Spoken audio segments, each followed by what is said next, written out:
안녕하세요. YVWQ 사주명리의 저자 유상원입니다.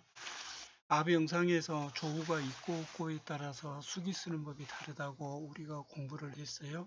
그래서 이 시간에는 이 조우에 대해서 조금 더 설명드리려고 해요. 자, 얘기를 볼까요? 이 1-5-4 1권의 1권의 변격을 보면 이런 내용이 나와요. 십정경보다 변격이 거의 80%가 많은 지면을 차지한다고 나와요. 그러니까 우리가 십정격만 가지고 뭐 월지, 정관격, 정인격, 식상격 이런 경우로 사주를 보게 되면은 전체 사주의 20%밖에 해석이 안 된다 그런 뜻이 돼요. 그래서 이 조우와 변격에 대해서 공부하는 이유가 된다 그런 뜻이 돼요. 그러면 얘기를 볼까요? 잠깐만요. 우리 책에서는 조우를 질량 보존의 법칙으로 설명하고 있어요. 질량 보존의 법칙이 뭐냐면 이 우리 지구상에 있는 어떤 물질은 갑자기 생겨나거나 없어지지 않는다 그런 뜻이에요. 이 총량은 그대로인데 형태만 바꾸어진다 그런 뜻이 돼요. 이것을 이렇게 한번 설명을 해볼까요? 이 우리 지구상에 있는 물이 물 그대로인데 증발하면 수증기가 되고 이 얼면 얼음이 돼요.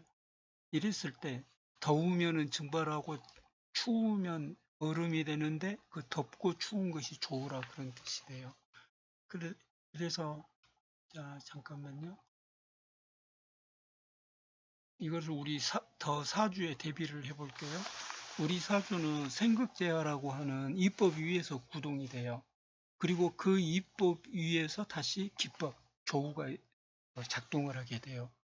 그런데 이 하나의 물질로 보지 않고 조우 따로 그러니까 기법 따로 이법 따로 보게 되면 어떠한 현상이 생기냐면 사주가 안 풀려요. 공통보감은 조금 후에 다시 설명을 할 건데 공통보감을 공부를 하게 되면 사주가 금방 풀릴 것 같아요. 그렇지만 실제로 적용을 해보면 하나도 안 풀려요.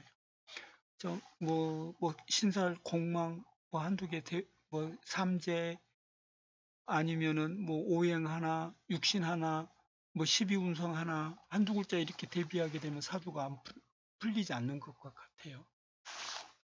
그래서 이 이법과 기법을 하나의 물질로 보자 이렇게 비유해서 질량 보존의 법칙으로 설명하고 있어요. 그러면 이러한 조우는 어디서 왔느냐 얘기를 볼까요? 여기는 우리 책 4권 5-2-1-4에 나오는 지장간이에요. 지장간의 내용인데 이 지장간이 조우 바탕이 돼요. 기법의 바탕이 돼요. 그러니까 우리 자평명리학은 이 자평진전이라는 고전을 근간으로 하는데 이 자평명리학의 이거는 자평진전에 나오는 내용을 이렇게 사원에서 정리한 거예요. 이거는 그러니까 기초 자료가 되겠어요. 자, 이걸 보시고 그 다음에 이 자료가 발달을 해서 여기를 보시면 이게 갑이 있죠, 을이 있죠. 이렇게 해서 식간 그러니까 갑을병경 무기 경신 임계의 조우를 이렇게 정리를 해 놓은 거예요. 이렇게 이 내용들이 그런 내용이 돼요. 그리고 이제 이러한 내용이 더 발달을 하게 되면은 궁통보감이 돼요. 그러니까 궁통보감 생겨날 때 이 자평진전은 지장간에 있는 원리가 더 발달됐다고 생각하면 돼요. 그러면 이런 궁통보감 어디서 왔냐면은 난강망에서 왔어요. 난강망은 작자 미상이에요. 누가 썼는지 알 수 없어요. 그런데 후에 석학들이 공통보감이나 조우원약으로 다시 이 책을 재발간한 거예요. 그래서 우리 책에서는 이러한 공통보감의 내용을 물론 이 공통보감이 보통 한 1000페이지 정도 돼요. 그 1000페이지 정도의 책을 이렇게 요약했다는 이야기고 우리 책에서는 이것을 더 요약을 해서 이렇게 나타내고 있어요. 잠깐만요.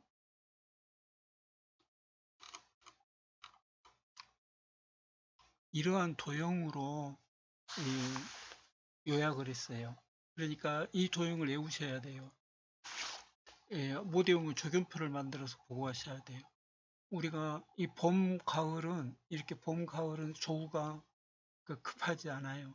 근데 이렇게 여름, 잠깐만요. 여름과 겨울은 조우가 필수예요. 자, 그러면 이 내용을 가지고 지난번 해석했던 사주로 한번 돌아와 볼게요. 아병상에서 이 사주를 해석을 했는데 이 4월 병정에 대해서는 설명을 드렸으니까 이제 임하고 무가 변격될 경우에 대해서 설명드리도록 할게요. 자, 얘기를 보게요. 임수가 4월에 임수가 상승을 하게 되면 종살격처럼 돼요. 수국하지요. 그럼 얘기를 다시 도표용으로 갈게요. 자, 여기 지우고요. 자, 임수네요. 임수가 4월이네요. 4월이니까 임수가 조우예요. 그러면 같으니까 비겁조우죠. 자, 다시 써주도록 하겠습니다. 지우고요. 잠깐만요. 4월 임수가 상승하면 종살격처럼 되는데 여기 개수가 지장간에 있네요. 그러면 비겁조우는 조우가 있든 없든 수기가 하강하면 돼요. 그러면 수생목, 임의 수기, 임목이 여기 있네요. 그러면 이 임목이 하강하면 된다. 그럼 원하는 것을 얻는다. 그런 뜻이 되겠어요. 그럼 다시 무토를 볼까요? 무토. 그러면 이제 도용, 앞 도용을 먼저 보게요. 자, 도용을 보겠습니다. 지우고, 무토네요. 무토의 4월 조우는 갑이네요. 그러면 다시 사주로 돌아와서 여기를 지우고 여기를 볼게요. 무토 후 4월 조우는 인목. 천간의 갑은 지지에서 인이에요. 인목이 있어요. 그러면 이 관성조우니까 관성조우가 있으니까 수기가 하강하면 돼요. 관성조우가 없을 때는 수기가 상승해야 된다 그랬어요. 그러면 이 무토의 수기 경이 지장간에 있네요. 그러면 이 수기가 지장간에 있으니까 발용이 돼야 돼요. 발용이 안 되면 그 자체로 원하는 것을 얻을 수가 없어요. 그리고 발용이 되면서 수기가 하강해야 된다. 여기서 하강이라는 것은 이 무토보다 하강을 말해요. 무토보다. 자, 지금까지 이렇게 이 조우와 변격과 수기에 대해서 말씀드렸어요. 이러한 것들이 여러분들의 감명의 적중도를 향상시키는 데 도움이 되었으면 해요. 자, 감사합니다.